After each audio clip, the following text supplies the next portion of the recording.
I'm Alex Mozet, and welcome to Winner Take All, where we talk about the constant battle between large tech monopolies and traditional incumbents.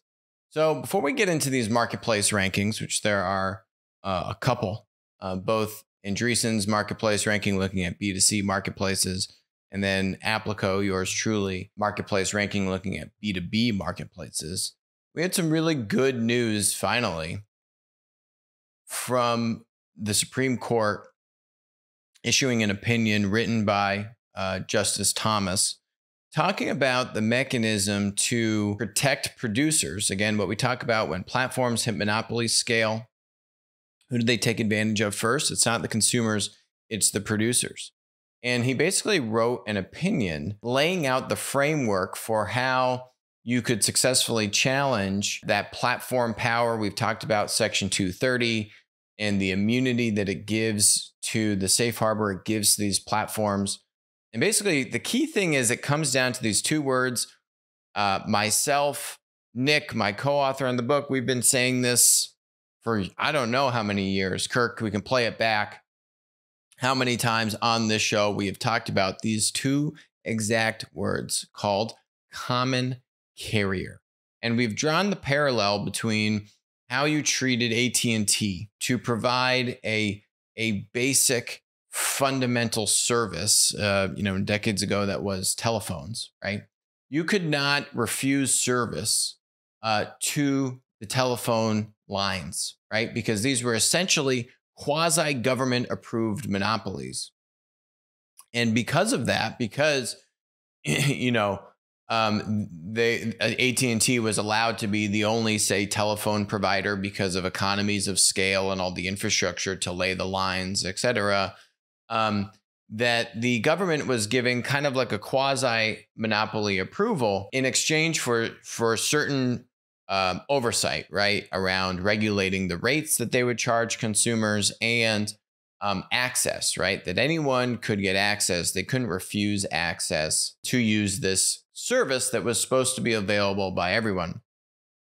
That's a similar line in the sand that Clarence Thomas has drawn here in his opinion. So this is some of the verbiage here. I write separately to note that this petition highlights the principal legal difficulty that surrounds digital platforms, Thomas wrote, namely that applying old doctrines to new digital platforms is rarely straightforward. I don't usually get this jacked up reading legal opinions, but it's what I was just saying maybe 2 episodes ago about the issue or the risk of Lena Khan, where she doesn't think that prior antitrust precedent can successfully apply to tech monopolies, right? She wants to get like Congress to provide new authority to the FTC. And this is what I've been saying is you don't need new authority. The precedent for the past 50 whatever years it is, or as it relates to antitrust, applies just fine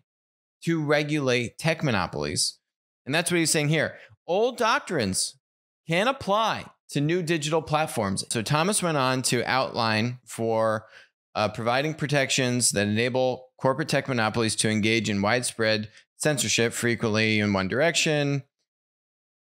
It seems rather odd to say that something is a government forum when a private company has unrestricted authority to do away with it. He talked about Twitter and banning President Trump. Today's digital platforms provide avenues for historically unprecedented amounts of speech, including speech by government actors. Also unprecedented, however, is the concentrated control of so much speech in the hands of a few private parties. We will soon have no choice but to address how our legal doctrines apply to highly concentrated, privately owned information infrastructure, such as digital platforms. So Twitter is not a monopoly. I actually don't think that common carrier applies to Twitter. Twitter is a small company. Twitter is definitely the most socialist, communist thought police out of all of them. But it's a 50 billion market cap company, and that's, heavily inflated. It should be a lot lower. But, what this company used to be was, really a mid-30s billion market cap company. Nothing to write home about compared to the true power of the tech monopolies that are really Facebook and YouTube from a content platform and kind of free speech standpoint. But Amazon's in the mix too with Twitch and and other properties that they have. So Thomas noted that Google serves as the gatekeeper between users and speech with over 90% of the internet searches. It can suppress content by de-indexing or downlisting a search result, or by steering users away from certain content by manually altering autocomplete results. Thomas wrote, Amazon, meanwhile, is the distributor of a majority of ebooks. That's true. I hadn't even, connected those dots. Cataclysmic consequences on authors by, among other things, blocking a listing. It changes nothing that these platforms are not sole means of distributing speech or information, but in assessing whether a company exercises substantial market power. So they don't need to control it all, but do they exercise substantial market power? Clearly. What matters is whether the alternatives are comparable. For many of today's digital platforms, nothing is. This guy gets it. And this article, it's Ars Techna article. Thomas wrote that digital platforms could be regulated as common carriers. In many ways, digital platforms that hold themselves out to the public resemble traditional common carriers.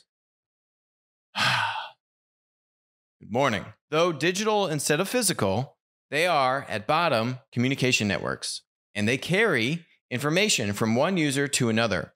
Traditional telephone company laid physical wires to create a network connecting people.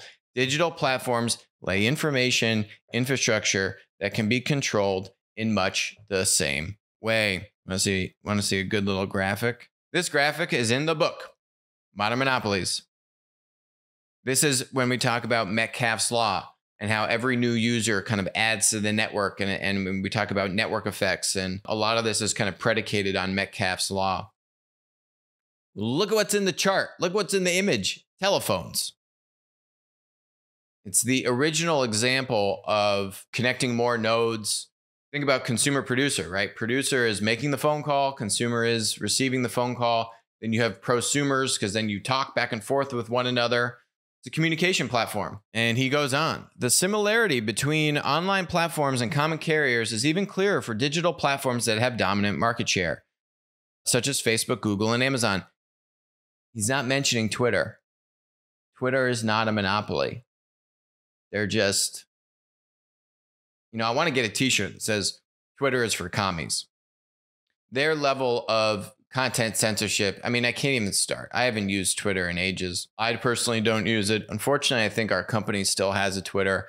I don't think we really use it, but what Twitter has done in terms of abusing creators, content rights and ability to speak their mind is frankly just a disservice to the platform business model.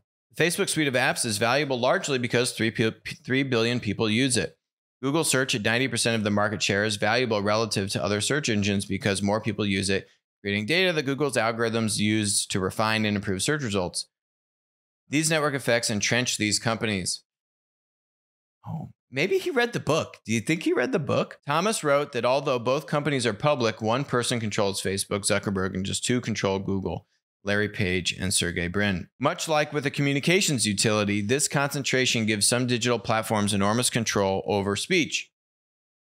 Google can suppress content by de-indexing or downlisting a search result, or by steering users away from certain content by manually altering autocomplete results. This is what we talk about. Platforms at monopoly scale take advantage of producers. These are all producers. Websites. We've talked about Expedia, owned by IAC. We've talked about hotel sites, travel sites, lyrics.com, right? Where Google is not only steering search results away from those sites for monetary reasons, right? Charging them more in ads.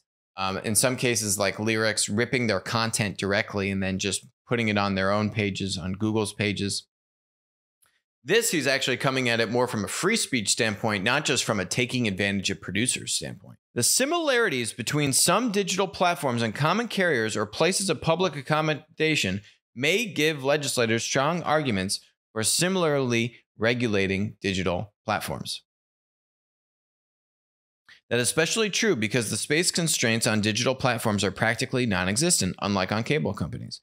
So a regulation restricting a digital platform's right to exclude might not appreciably impede the platform from speaking. Thomas also wrote that his common carrier analysis does not mean that the First Amendment is irrelevant until a legislature imposes. He's basically saying, well, legislature, Congress, could look at imposing common carrier or public accommodation restrictions, but the First Amendment also applies irrespective of whether Congress acts.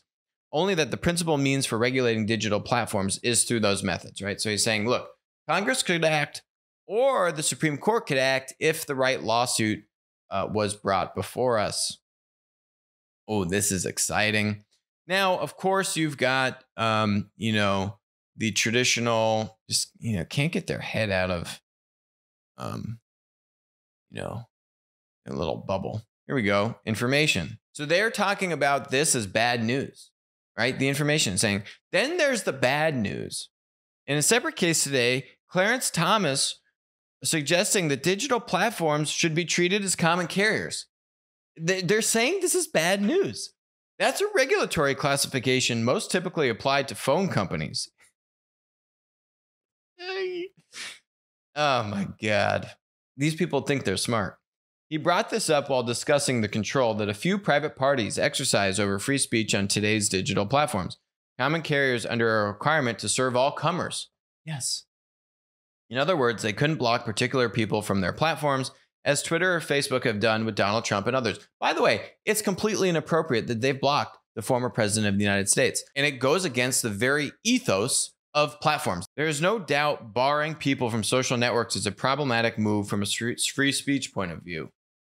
Oh, I didn't read this thing, but as Bernie Sanders recently acknowledged, Bernie Sanders understands commies.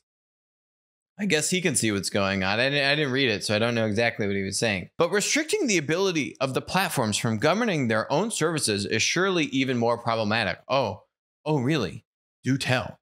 A common carrier designation could open the door. This one, you got to make sure your head's swiveled on right. I still haven't made sense of this one. A common carrier designation could open the door to regulation, okay, that would be far more far-reaching than one of content moderation.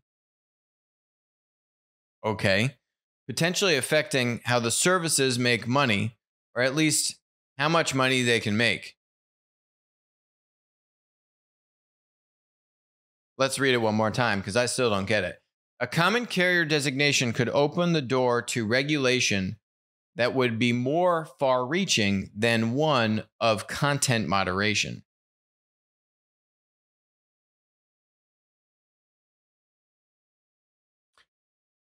So all these tech monopolies, they want to do content moderation. I've spoken about this a myriad of times where we talk about all these tech monopolies are investing billions of dollars. Zuckerberg's even come out and suggested that if you are a content platform startup competitor and you don't do content moderation, maybe you shouldn't get Section 230 protection.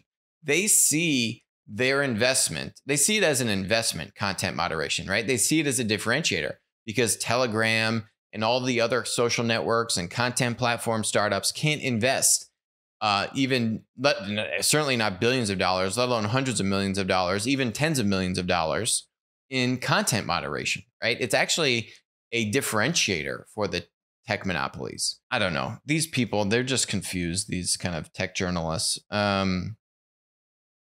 Potentially affecting how the services make money, or at least how much money they can make. Isn't that a good thing? These are tech monopolies. They're making so much money by squeezing producers.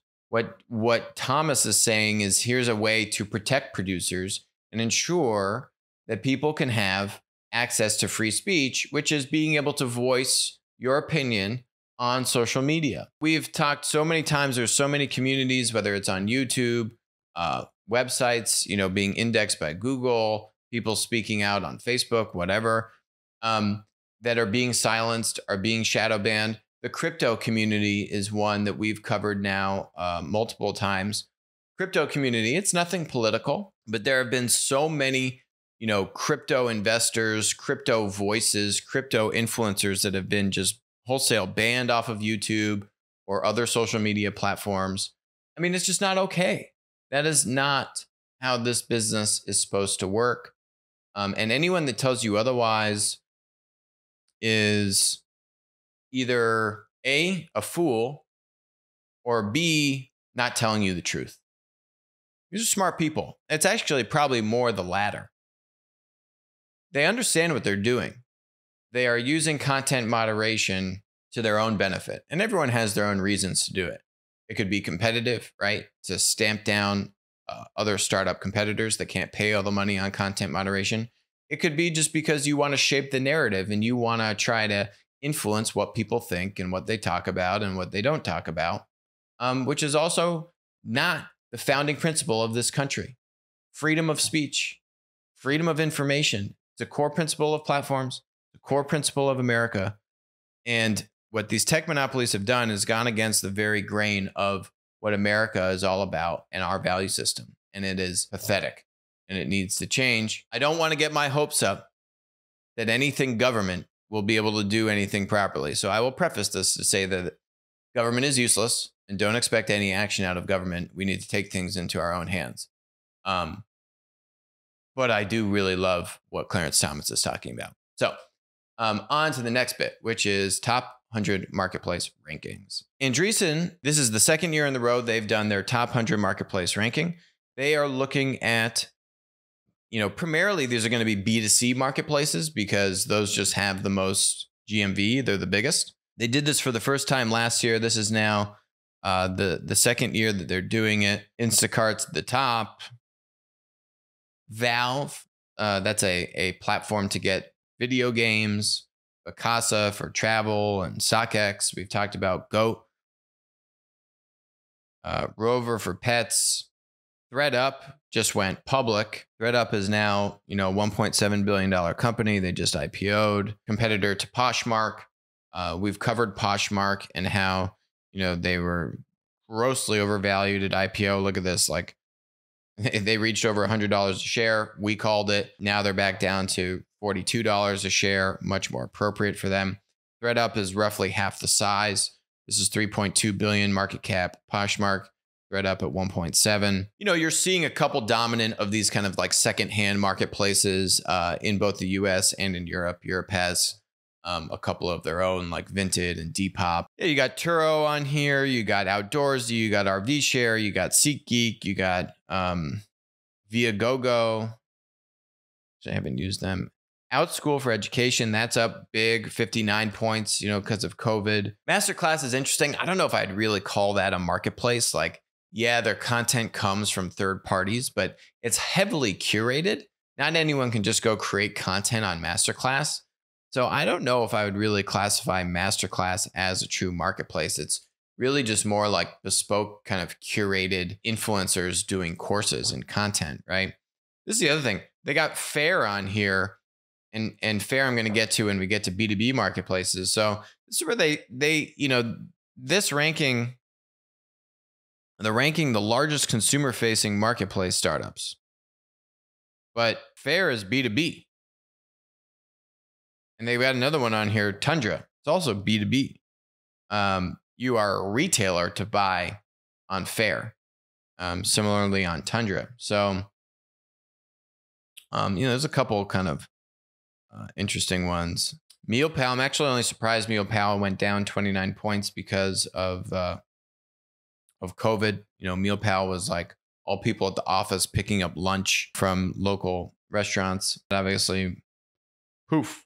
Oh, this is cool. Harvest Host, that's a buddy of mine's company. Really cool company to let you take your RV. These kind of the outdoor marketplaces are way up because of COVID also. But you can take your RV and then go camp at like a winery or these other kind of like, farms, other kind of like craft places where you can camp out at, as opposed to like an RV camp. Cool story about this is he bought the company from some, from a couple that had been building it, and then he basically just supercharged the thing, and now it's in the top 100 marketplace ranking. So good for him. You got Vinted on here that I was talking about, secondhand in Europe. This is, I thought, the most interesting thing. Instacart accounts for over 70% of the GMV on their ranking.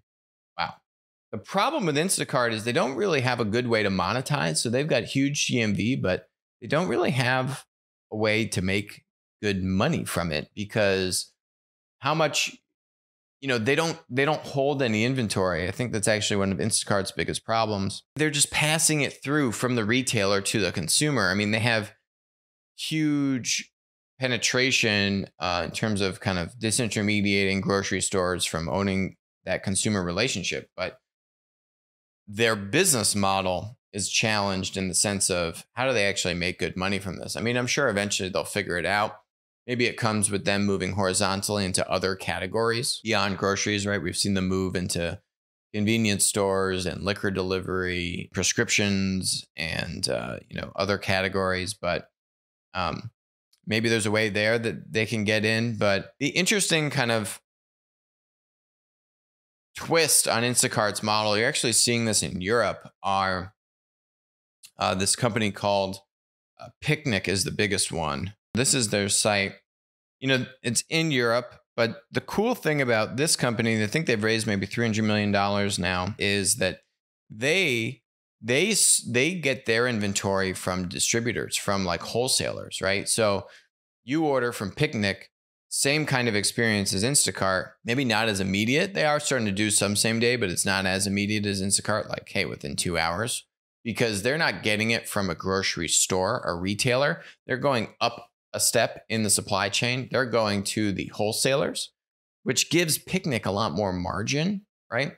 Instacart, where do you get the margin? They're putting themselves between the retailer and the consumer, great.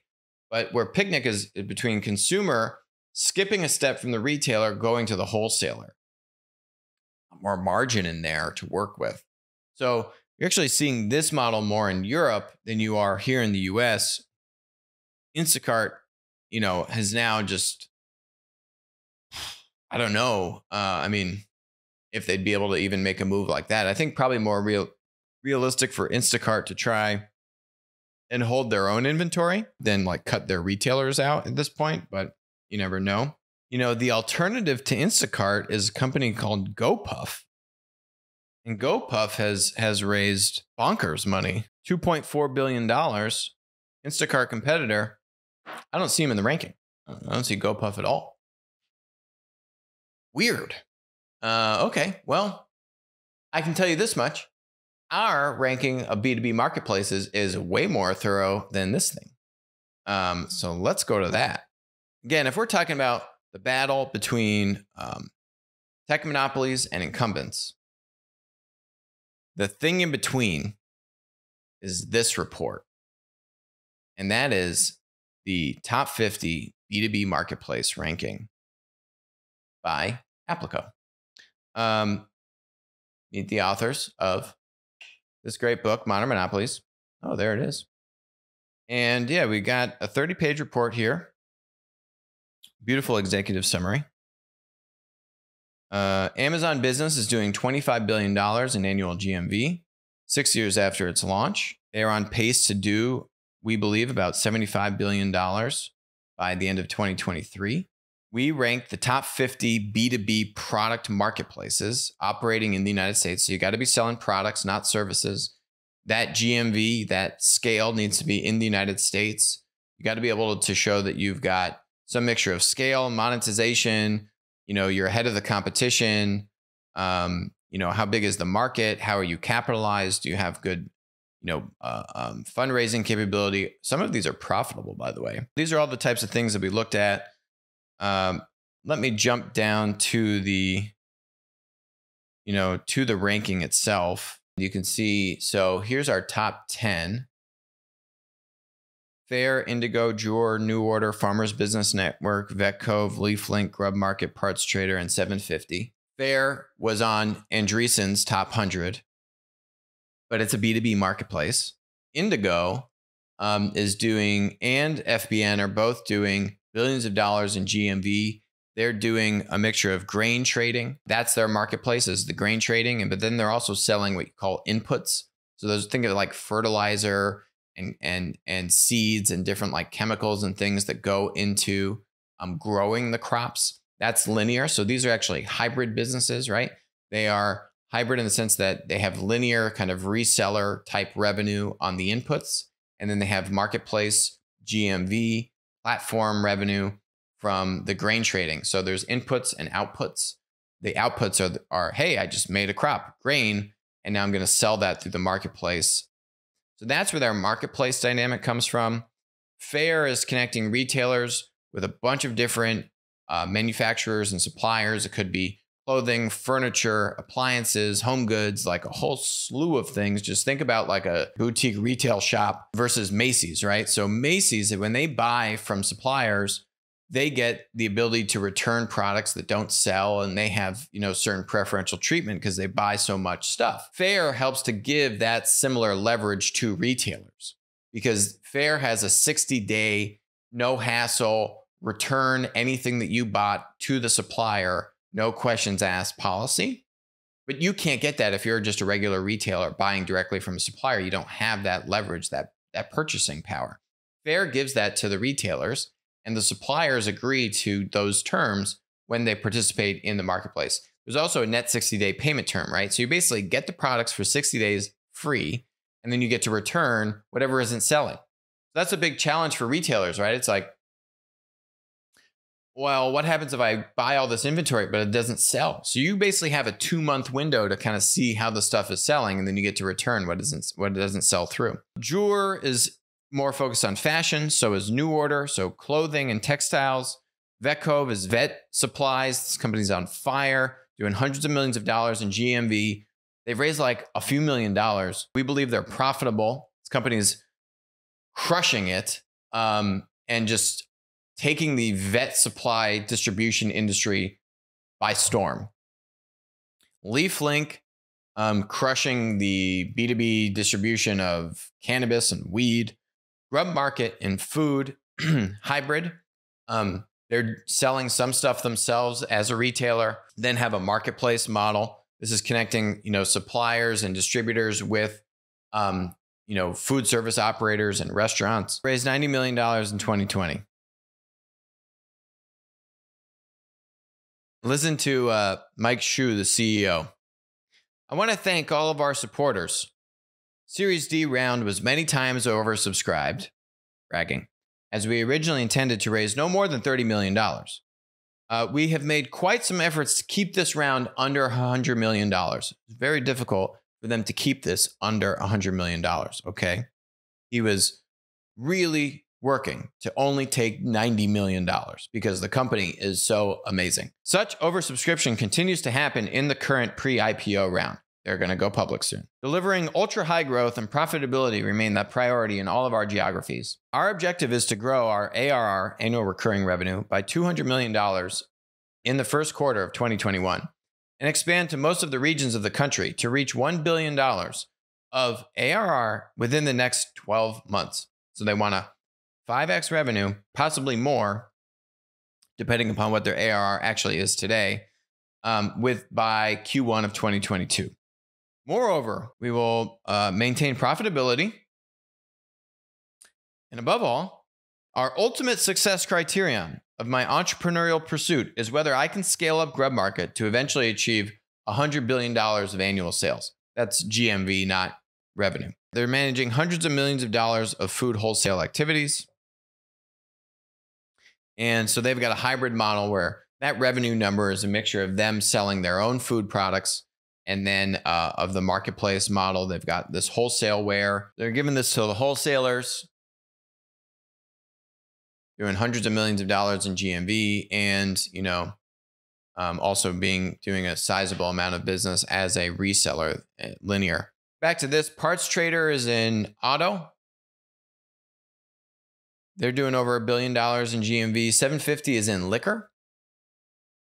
And then we've got the other ones here, 11 to 25, 26 to 50. So here we list out all the capital raised. So you can see what industry they're in, capital raised. Go back up. Here are the industries with $10 billion and over in total GMV, agriculture and fashion. Industries with $1 billion in collective GMV. Auto parts, cannabis, contract manufacturing. It's an interesting space. Food products, general retail, healthcare, and liquor. The aggregate amount of all these top 50 marketplaces, we think is somewhere in the ballpark of $75 to $100 billion in aggregate GMV and throughput. Compare that to Amazon Business, $25 billion. So what I'm saying, right, the balance between large tech monopolies and traditional incumbents, and these marketplaces sit in the middle. There are these three parties. The tech monopolies, like Amazon Business, we don't want them to get to the same level of dominance that they have in consumer as they're trying to get in B2B. You want more platform competition. And these marketplaces are doing a good job. Many of them vertical specific marketplaces are doing a very good job of building sizable businesses without, independently. So all these companies are independent. They haven't been acquired. They're not owned by strategics. They're all independent businesses. The opportunity for the incumbents is to figure out how to more closely align and more closely work with, whether partnering, investing, or acquiring, these B2B marketplaces, right? Amazon's coming. The marketplace model is inevitable.